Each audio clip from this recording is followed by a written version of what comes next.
हाँ तो मित्रों, आज है 21 जनवरी, यानी यूपीएससी प्रीलिम्स को भी 4 महीने और 15 दिन ही बाकी हैं। और मुद्दा है कि कल गुरुवार और आज शुक्रवार 2 दिन करंट अफेयर्स जानने लायक चीज़ें क्या थी।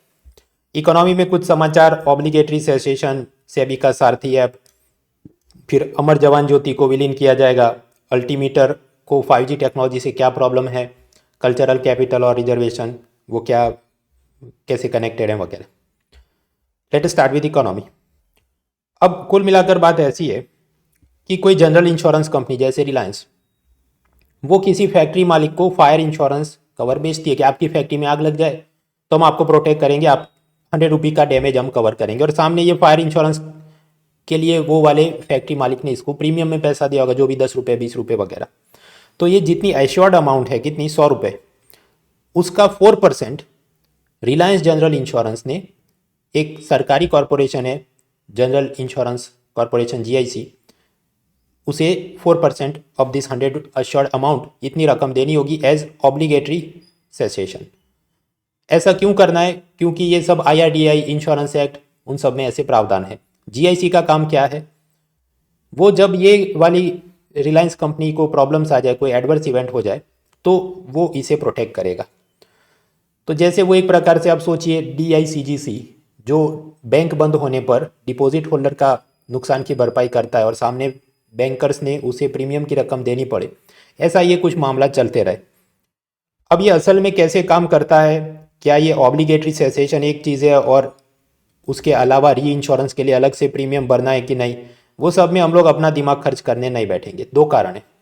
पहला कारण ये है कि यूपीएससी जो इंश्योरेंस सेक्टर के प्रश्न पूछती है MCQ, या तो एकदम simple straight forward government scheme पूछ लेती है कि प्रधानमंत्री जन आरोग्य योजना में 5 लाख का हेल्थ इंश्योरेंस है कि 10 लाख का हेल्थ इंश्योरेंस है, या कुछ बार एकदम रैंडम क्रेजी क्वेश्चन पूछ लेती है, जैसे वो एक बार पूछा था साइबर इंश्योरेंस के नाम पर कौन कौन सी चीज़ें कवर्ड होंगी, हथौड़ा मार के किसी ने आपका कंप्यूटर तोड़ दिया तो साइबर इंश्योरेंस से पैसा मिलेगा कि नहीं। कोचिंग क्लास वालों की आंसर की भी उसमें एक दूसरे के साथ मैच नहीं हो रही थी। तो either it is a hit case और it is a miss case. बहुत दिमाग खर्च करने बैठो तो फायदा है नहीं। तो ये 2 लाइन में जानना था ऑब्लिगेटरी सेसेशन। ओके, ये जनरल इंश्योरेंस वाले अपनी कुछ रकम GIC को देते हैं, दैट थिंग। चर्चा में क्यों आया? क्योंकि पहले ये ऑब्लिगेटरी सेसेशन की अमाउंट होती थी 5%, उसको IRDA ने रिड्यूस कर दिया, कम कर दिया कि अब से 4%, ताकि फ़ायदा क्या हो, इंश्योरेंस कंपनियों के हाथ में ज़्यादा स्पेयर रकम बचे, क्योंकि कोरोना के चलते उनके धंधे में जो भी नुकसान हो रहा था तो हाथ में थोड़ा कैश उनको चाहिए। फिर शेयर मार्केट, और उसमें सेबी ने बनाया नया सारथी ऐप। उसका ऑब्जेक्टिव क्या है? Investor awareness. उसके अलावा सेबी का एक पोर्टल है, स्कोर्स पोर्टल, वो किसके लिए? कंप्लेन फाइंड करने के लिए। हाँ, तो उसी में अवेयरनेस का मॉड्यूल डाल देते। ये सिर्फ नए नए ऐप बनाने कॉम्पिटिटिव एग्जाम के बच्चों को परेशान के लिए कि रटो ये भी। फिर देखते हैं पॉलिटिक्स के समाचार। कुछ टाइम पहले हमने देखा था ये बिहार में जो शराबबंदी कानून है उसके चलते 20,000 से ज़्यादा जमानत अर्जियाँ, और उसके चलते पटना हाई कोर्ट में वर्कलोड काफ़ी बढ़ गया है। सुप्रीम कोर्ट के चीफ जस्टिस ने भी इसको क्रिटिसाइज़ किया था। तो अभी स्टेट गवर्नमेंट क्या सोच रही है कि ये शराबबंदी कानून को थोड़ा आसान करते हैं। वो आसान ऐसा कि अगर कोई शराबी पहली बार पकड़ा जाए शराबी, तो उसको जेल नहीं भेजेंगे, सिर्फ फाइनेंशियल पेनल्टी लगाकर छोड़ देंगे, ताकि उतने सारे बेल एप्लीकेशन और जेल भर जाए, वो सब प्रॉब्लम से बचा जा सके। ऐसी ही कुछ चर्चा, वो शाहरुख खान का बेटा आर्यन, वो पकड़ा गया था, उसके बाद narcotic drugs and psychotropic substances act में भी कुछ सुधार किया जाए कि पहली बार कोई नशेड़ी पकड़ा जाए तो उसको जेल नहीं भेजें और रिहेबिलिटेशन सेंटर में, नशा मुक्ति केंद्र में भेज दिया जाए। कह रहा वो जो होगा तो हम देखेंगे। समझना इसमें क्या, means paper two governance and polity issue में, कि कानून ऐसा बनाना चाहिए ताकि कोर्ट और जेल का प्रेशर बहुत ज़्यादा बढ़ नहीं जाए। फिर दूसरा मुद्दा चल रहा है नीट रिजर्वेशन। अब नीट में 27% OBC कोटा और 10% इकोनॉमिकली वीकर सेक्शन कोटा जो दिया गया, उसके खिलाफ कुछ लोगों ने सुप्रीम कोर्ट में अर्जी डाली थी। तो सुप्रीम कोर्ट ने सब कारण दिए और बताया कि वो ज़रूरी है और कॉन्स्टिट्यूशन के हिसाब से वैलिड है।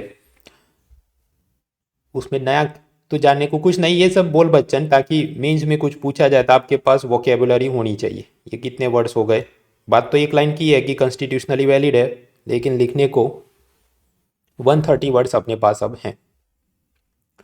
उसी में सुप्रीम कोर्ट ने एक नया शब्द इस्तेमाल किया, कल्चरल कैपिटल, सांस्कृतिक पूंजी। वो ऐसा कि मान लीजिए कोई पहले से ही आईएएस आईपीएस है या बड़ा बिजनेसमैन है, तो उसके बच्चों को तो बचपन से communication skill, accent, books, academic accomplishment वो सब पहले से ही होगा उसके पास, अच्छे से अंग्रेजी बोल सके। और उसको ऐसी बड़ी स्कूलों में डाला होगा कि उधर कोई ना कोई drama competition, debate competition, painting competition, और उसके उसके पास 50 सर्टिफिकेट और मेडल होंगे। तो ऐसा जो कल्चरल कैपिटल उसके पास आ जाता है, तो उससे वो बच्चे को फ़ायदा क्या, वो जब इंटरव्यू में भी जाए तो वो दूसरों से अच्छा बोल पाएगा, बायोडेटा में अच्छी अच्छी चीज़ें बता पाएगा। So they will always reach to higher posts. और उसके जो भी पेरेंट्स का सोशल नेटवर्क होगा, उसके चलते जब भी इसे नौकरी मिले पब्लिक प्राइवेट सेक्टर में, तो भी अच्छी जगह प्रमोशन होता रहे, तबादला होता रहे, वो बढ़ता रहे। इसके सामने जो फर्स्ट जनरेशन लर्नर होते हैं, मतलब समझो कोई किसान का बेटा है जो खुद पढ़ के इंजीनियर, डॉक्टर या लॉयर बन रहा है, तो उसके माँ बाप के पास तो ऐसा इंग्लिश का या कुछ भी है नहीं नेटवर्क, तो उन्हें हमेशा करियर प्रोग्रेशन में दिक्कतें आती। तो सुप्रीम कोर्ट ने ये पाया कि इसके चलते अगर आप ये कहते हैं कि सब गरीबों को मुफ्त में बुक्स दे दो और मुफ्त में कोचिंग दे दो, तो अपने आप वो सब जिंदगी में तरक्की कर लेंगे, इट इज़ नॉट नेसेसरी, क्योंकि कल्चरल कैपिटल उनके पास अमीरों के मुकाबले कम होता है, इसलिए रिजर्वेशन जरूरी है। फिर पॉलिटी और राइट्स इशू और मैरिटल रेप, अब वो तो हमने 2 दिन पहले देख लिया था बुरा मामला। अब इसमें कुछ और मुद्दे नए एक्सप्लेन सीरीज के नाम पे जोड़े इंडियन एक्सप्रेस ने कि कनाडा, साउथ अफ्रीका, ऑस्ट्रेलिया में ये क्रिमिनलाइज्ड है, मतलब पति द्वारा जो पत्नी पर बलात्कार हो तो उसको जेल हो सकती है। भारत में ऐसा नहीं है क्योंकि उसे इम्यूनिटी दी गई है, एक्सेप्शन दिया गया है। और फिर उसमें ये कॉन्स्टिट्यूशन के ये आर्टिकल वगैरह सारी बातें, वैसे तो पूरा पढ़ ही लिया था, वापस रिपीट ही हो रहा है। फिर उसी एक्सप्लेन सीरीज में कुछ और बातें थी, नोटेबल जजमेंट्स। हाँ, तो आईपीसी का सेक्शन 377 होमोसेक्सुअलिटी, उसको डिक्रिमिनलाइज किया गया। फिर आईपीसी में कुछ सेक्शन था एडल्ट्री, व्यभिचार, मतलब पति कंप्लेन करे कि मेरी पत्नी का किसी और के साथ नाजायज रिश्ते हैं, तो उस वाले गैर मर्द को जेल में भेजा सके, पहला ऐसा था, तो उसको भी डिक्रिमिनलाइज किया गया था, मतलब उसमें अब जेल की सज़ा ना हो। फिर 2018 में सबरीमाला टेम्पल में महिलाओं की एंट्री वगैरह। तो ये अलग अलग क्रोनोलॉजी में कुछ चीज़ें बनी, डिपेंड करता है कौन से प्रश्न में क्या चर्चा करनी है, फॉर मेंस आंसर राइटिंग। उसी तरह फेडरलिज्म के बारे में आज एक कॉलम था, जानने को उसमें नया कुछ नहीं, लेकिन रिपीट होता है अपने मुद्दे, तो रिवीजन कर लेते हैं। हाँ, तो स्टेट और यूनियन के बीच क्या झगड़े चलते हैं। एक तो आर्टिकल 280 कि फाइनेंस कमीशन बनाया और वो हमको सफिशिएंट पैसा नहीं दे रहा, और ये डिफेंस मॉडर्नाइजेशन फंड के नाम पे केंद्र सरकार को पैसा दे रहा है, तो टैक्स शेयरिंग के मामले में झगड़े चलते हैं। फिर ये आर्टिकल 263 के हिसाब से एक इंटर स्टेट काउंसिल बनाई जाती है, ताकि यूनियन और स्टेट वहाँ पर अपने सब जो भी गतिरोध चल रहे हैं उसका सॉल्यूशन ला सके, लेकिन वो भी पिछले 7 साल में शायद एक ही बार मिली है। फिर एक प्लानिंग कमीशन, योजना आयोग था, तो मोदी सरकार ने उसे बंद करके नीति आयोग लेकर आए। और ये प्लानिंग कमीशन के ऊपर एक नेशनल डेवलपमेंट काउंसिल हुआ करती थी, एनडीसी, जो कि प्लानिंग कमीशन के 5 ईयर प्लान्स को अप्रूव करती थी, तो वो भी अब कुछ उसकी मुलाकात होती नहीं। फिर वो जम्मू कश्मीर से 370 हटाया, लेकिन उनके स्टेट लेजिस्लेचर को कंसल्ट नहीं किया। कृषि पर, एग्रीकल्चर पर कौन कानून बना सकता है, तो स्टेट लिस्ट में है तो राज्य सरकार कानून बना सकती है, लेकिन फिर भी पार्लियामेंट ने वो किसान कानून बनाए थे सब, एपीएमसी एंड कॉन्ट्रैक्ट फार्मिंग, फिर वो सब धमाल हुई थी और उसको हटाया गया था, वो हमने देखा था। फिर तमिलनाडु स्टेट गवर्नमेंट को नीट एग्ज़ाम से आपत्ति, उनका ये कहना है कि नीट एग्ज़ाम में ये सब अमीरों के बच्चे, इंग्लिश मीडियम वाले, सीबीएसई वाले, उनको फ़ायदा होता है हम अपनी अलग से एग्ज़ाम करें, या हमें कुछ अलग से अपनी एडमिशन प्रोसेस की छूट होनी चाहिए। लेकिन यूनियन गवर्नमेंट ने थोप दिया है कि नहीं, मेडिकल कॉलेज में जो एडमिशन होगा तो नीट एग्ज़ाम के स्कोर पर ही करना है। फिर ये वेस्ट बंगाल, आसाम, पंजाब को क्या प्रॉब्लम है, बीएसएफ का अधिकार क्षेत्र बढ़ाया गया, तो उनको कि हमारी लोकल पुलिस के साथ ये सब कन्फ्लिक्ट होगी। और लास्टली लेटेस्ट में क्या हुआ, रिपब्लिक डे में वो जो टैब्लू झांकियाँ होती है, तो केरला, तमिलनाडु, वेस्ट बंगाल की वो सब चीज़ों को रिजेक्ट कर दिया। तो ये क्या अलग अलग चीज़ें जो संघवाद में, कोऑपरेटिव संघवाद नहीं हो रहा है, कॉम्बेटिव संघवाद, झगड़ालू संघवाद हो रहा है।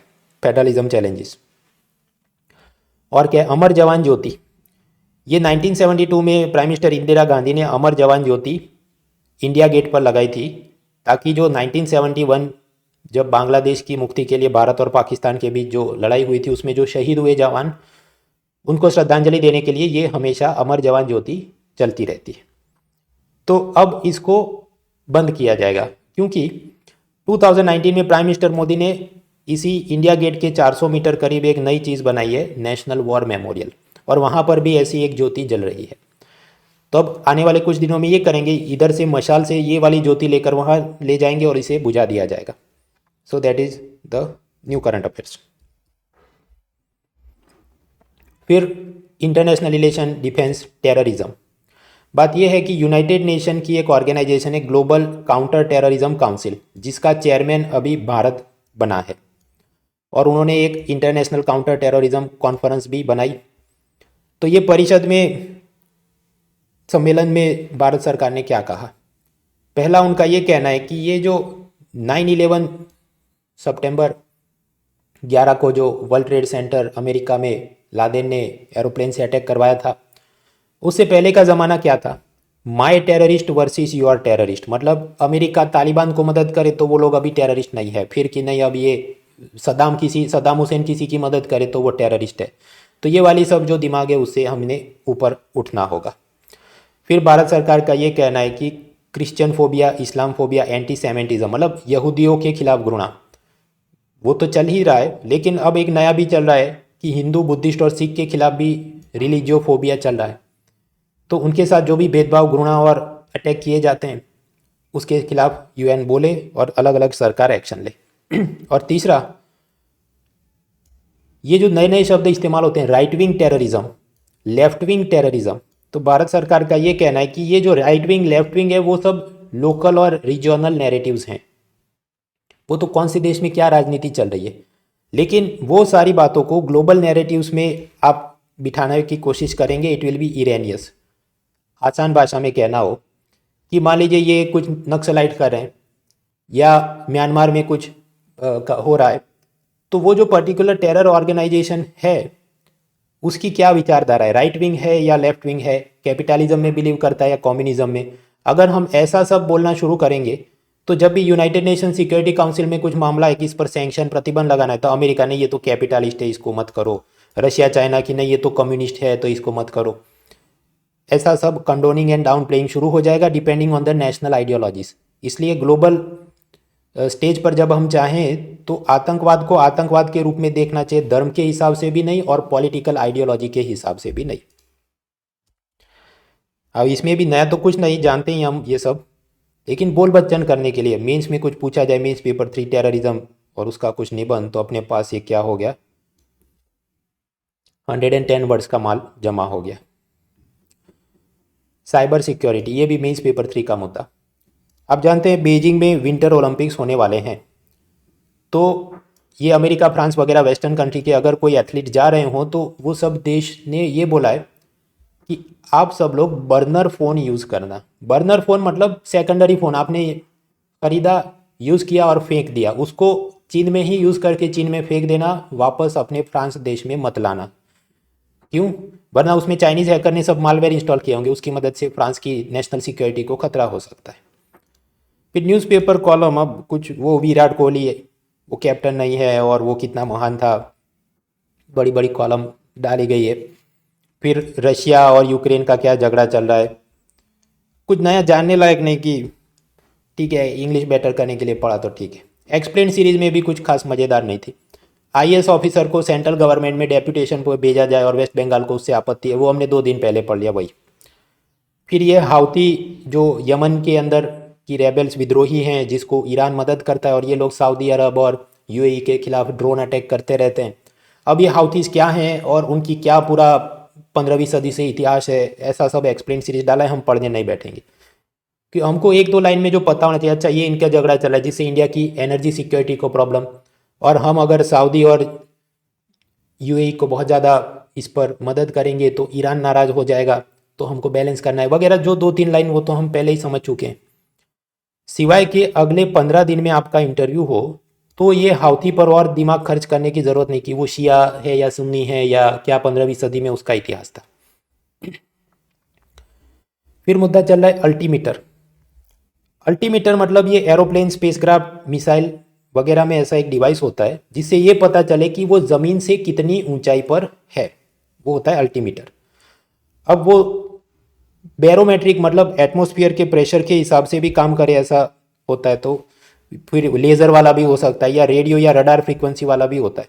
तो मॉडर्न समय में आप समझते हैं रेडियो रडार फ्रीक्वेंसी वाले सब होंगे। इसमें प्रॉब्लम क्या है, वो 4 गीगाहर्ट्ज़ की फ्रीक्वेंसी पे काम करता है, और अमेरिका ने जो 5G स्पेक्ट्रम दिया है अपनी टेलीकॉम कंपनियों को, वो भी आसपास की रेंज में कुछ है, और दोनों में कुछ जो भी टेक्निकल फ्रीक्वेंसी डिसरप्शन आ जाएगा, जिसके चलते एयरलाइन को प्रॉब्लम हो सकती है, सिक्योरिटी प्रॉब्लम हो सकती है। इसलिए ये फ्रांस, इंडिया वगैरह से आने वाले सब एरोप्लेन को, फ्लाइट्स को कैंसिल किया जा रहा है, ऐसी कंट्रोवर्सी चल रही है। फिर ज्योग्राफी प्लेसेस इन न्यूज़, तहीटी वो पैसिफिक ओशन में आइलैंड है, और वहाँ पर कुछ नए कोरल्स पाए गए। फिर इकोनॉमी के नाम पर वही सब घिसी-पिटी, डेटा प्रोटेक्शन बिल, वो पहले भी हम देख चुके हैं। अब अमेरिका को उसको क्यों मज़ा नहीं आएगा? ऑब्वियसली उसको मज़ा नहीं आएगा, क्योंकि जब भारत सरकार ये कहे कि भारत का डेटा भारत के सर्वर में स्टोर करना है, तो उनको मज़ा नहीं आएगा। और थोड़ा भी हम बोले कि नहीं, फेसबुक और ट्विटर ने स्ट्रिक्टली काम करना होगा, ये वो अमेरिका पर प्रेशर कि हम इलेक्शन फंड में पैसा कम देंगे, आप जाके भारत सरकार को बोलो कि कानून स्ट्रिक्ट नहीं करे। वो सब वही पंचायत चले, कुछ नया नहीं। उसी तरह इलॉन मस्क को मज़ा नहीं आ रहा है कि उसको टेस्ला की फैक्ट्री भारत में लगानी है, लेकिन वो ये कहता है कि मेरे पर कोई टैक्स नहीं लगे, और वो जितनी मांग कर रहा है उतना भारत सरकार के लिए पॉसिबल नहीं है उसको टैक्स में माफ़ी और सब्सिडी देना, तो झगड़े चल रहे हैं। फिर वो ट्विटर पे जाके बोलते रहता है कि देखो मेरा ये चल रहा है। भाई सबको मिल रहा है, वो तुमको मिलेगा, तुमको अलग वीआईपी ट्रीटमेंट कैसे मिल सकती है? Anyways, moving further, public organisation dilemmas. पिछले साल सुप्रीम कोर्ट ने सब स्टेट गवर्नमेंट को बोला कि जो लोग कोरोना में मर गए उनकी फैमिली वालों को 50-50 हज़ार रुपये दो। अब इसमें बिहार सरकार ऐसा बोले कि हमारे यहाँ तो सिर्फ 12,000 लोग ही मरे हैं, तो उतनों को हम 50,000 देंगे उनकी फैमिली को। तो सुप्रीम कोर्ट को ये नंबर गले नहीं उतर रहा है कि सिर्फ 12,000 लोग ही बिहार में कोरोना से मरे। उसी तरह गुजरात सरकार ने बहुत सारे लोगों की ऐसी एप्लीकेशन को रिजेक्ट कर दिया, और कोई कारण भी नहीं बताया कि क्यों रिजेक्ट किया है। कई सारे गरीब लोगों को इस योजना की जागृति ही नहीं है कि ऐसा हम अप्लाई करें और हमें 50,000 रुपये मिल सकते हैं अगर हमारा फैमिली मेम्बर कोरोना में मर गया। तो सुप्रीम कोर्ट ने वो सब डांट लगाई है कि आप अवेयरनेस क्रिएट करिए वगैरह। तो ये किधर लागू होता है? एक तो मीन्स पेपर 2 वेलफेयर, हेल्थ वगैरह चीज़ें, और एथिक्स में पब्लिक ऑर्गेनाइजेशन डायलेमा इन स्कीम अवेयरनेस। एक तो स्टाफ वैसे ही कम हो, और सब गरीबों को जाके हमको बताना है कि ऐसी स्कीम है, और उनको बता भी दिया तो भी प्रॉब्लम आएगी, क्योंकि वो सब लोग पैसा मांगेंगे, तो स्टेट गवर्नमेंट के पास इतना पैसा नहीं है, कोरोना में टैक्स की कलेक्शन कम है। So these are all dilemmas of public administration. Ethics में एक और चीज़ है, वो जुवेनाइल डेलिक्वेंसी, किशोरों में अपराध, और वीडियो गेम खेल के दिमाग खराब हो जाए और फिर वो हिंसा करे, value education, online gaming and corporate ethics, ये सब जगह पर कंबाइन होने वाला एक करंट अफेयर्स नया आया है। दुनिया में 3 बड़ी वीडियो गेम कंपनियां हैं। एक है टेंसेंट जो कि मशहूर है पबजी के लिए, दूसरा सोनी प्ले स्टेशन, और तीसरा माइक्रोसॉफ्ट एक्सबॉक्स। तो ये जो माइक्रोसॉफ्ट कंपनी है उसने एक और गेमिंग कंपनी एक्टिविजन ब्लिजार्ड को खरीद लिया। कितने में खरीदा? $68 बिलियन में। ये रकम कितनी बड़ी है? तो Congo, Cameroon, Uganda, Tunisia, Sudan, Uzbekistan, ऐसे सब देशों का जीडीपी है, उससे भी मोटी रकम है ये $68 बिलियन। हाँ, तो इसमें हमको क्या समझना है? क्या आपको लगता है कि माइक्रोसॉफ्ट कंपनी अब बच्चे वीडियो गेम की उसको एडिक्शन नहीं हो इसलिए वो सच्चे दिल से कोशिशें करेंगे? मानना मुश्किल है। अब तो $68 बिलियन इन्वेस्ट कर लिया, तो उसको प्रॉफिट के साथ रिकवर करना है, तो डबल जोर से वीडियो गेम्स का एडिक्शन कराओ। तो ये सब चीज़ें वो डिपेंड करता है आपने 250 वर्ड्स भरने के लिए कितना एग्जाम्पल कोट करके, नंबर कोट करके कुछ बोल बच्चन करनी है। एनवायरनमेंट, और उसमें एनवायरनमेंट इम्पैक्ट असेसमेंट, बड़े प्रोजेक्ट होते हैं तो वो काम यूनियन गवर्नमेंट की संस्था देखती है, छोटे वाले में स्टेट गवर्नमेंट की संस्था देखती है। एनवायरनमेंट मिनिस्ट्री ने ये कहा कि जो स्टेट गवर्नमेंट की ऑर्गेनाइजेशन एनवायरनमेंट इम्पैक्ट असेसमेंट में जल्दी बिना नोक झोंक किए तुरंत परमिशन दे देगी, उस स्टेट को हम ज़्यादा अच्छा रैंकिंग देंगे। मतलब कि कोई कंपनी हाईवे बनाना चाहे, फैक्ट्री लगाना चाहे, पेड़ उसको काटने दे, दनादन काटने, तो ज़्यादा उसमें पंचायत करने मत बैठो, मतलब पब्लिक हियरिंग और ये वो, जल्दी जल्दी आप काम ख़त्म करो, तो हम आपको अच्छा रैंकिंग देंगे। तो इस पर स्वाभाविक है पर्यावरण प्रेमी नाराज़ हैं कि ऐसा जल्दबाजी में परमिशन देंगे तो ठीक से पर्यावरण का ख्याल नहीं रखा जाएगा। इससे पहले भी ऐसा वो एनवायरनमेंट इम्पैक्ट असेसमेंट में सुधार किए थे कुछ ड्राफ्ट रूल्स, यूपीएससी ने पूछा भी था उसमें क्या चिंता के विषय हैं, जो मीन्स मॉडल आंसर के फ्री लेक्चर में हम देख चुके। Lastly something for GPSC, NABARD उसने सब डेटा में पाया कि गुजरात में पर हेक्टर जो प्रोडक्शन होता है, अभी ऐसी बात है पंजाब में पर हेक्टर 4,400 किलोग्राम अनाज पैदा होता है, हरियाणा में 3,800 किलोग्राम पर हेक्टर अनाज पैदा होता है, गुजरात में उससे बहुत कम हार्डली 2,000 किलोग्राम पर हेक्टर अनाज पैदा होता है। तो इसके लिए फिर उसने अलग अलग सजेशन दिए हैं कि आप टेक्नोलॉजी को अडॉप्ट करें, फार्मर्स को ये सब सीड और फर्टिलाइज़र और अच्छी क्वालिटी का सब मिले वगैरह वगैरह। तो वो डिपेंड करता है। इसी तरह आपके भी अलग अलग स्टेट में अलग अलग प्रॉब्लम्स होती हो तो एग्रीकल्चर इंडस्ट्रियल डेवलपमेंट न्यूज़पेपर पे नज़र रहनी चाहिए और उस हिसाब से इंटरव्यू में कुछ पूछा जाए या स्टेट गवर्नमेंट की परीक्षा में कुछ लिखना बोलना है, यू कैन यूज़ इट। ऐसा ही एक और मुद्दा, गुजरात का कैपिटल गांधीनगर, तो 26 जनवरी की परेड और ध्वजवंदन किधर होना चाहिए? गांधीनगर में। असल में ऐसा नहीं होता। पिछले कई वर्षों से सिस्टम ये है कि अलग अलग डिस्ट्रिक्ट में वो ध्वजवंदन किया जाएगा। स्टेट लेवल की जो चीज़ है वो अलग अलग डिस्ट्रिक्ट में। इससे क्या फ़ायदा, वहाँ पर जो भी मतलब मंडप बनाना है, फ्लावर्स लगाने, तो लोकल लोगों को मजदूरी में काम मिल जाए, डेवलपमेंट हो। उस हिसाब से सीएम और बड़े आईएएस आईपीएस ऑफिसर्स की वहाँ पर यात्रा हो जाए तो वो क्या काम चल रहा है डेवलपमेंट का उसका असेसमेंट कर सके। So like that, for that purpose they do it. तो इस बार किधर होने वाला है? गिर सोमनाथ डिस्ट्रिक्ट में वो स्टेट लेवल का ध्वजवंदन होगा। डेथ में कॉमिक राइटर नारायण देवनाथ, वो जो कॉमिक्स लिखते थे कलकत्ता, उनका देहांत, person in news for non IAS exam. तो ये था आज का newspaper. See you next time.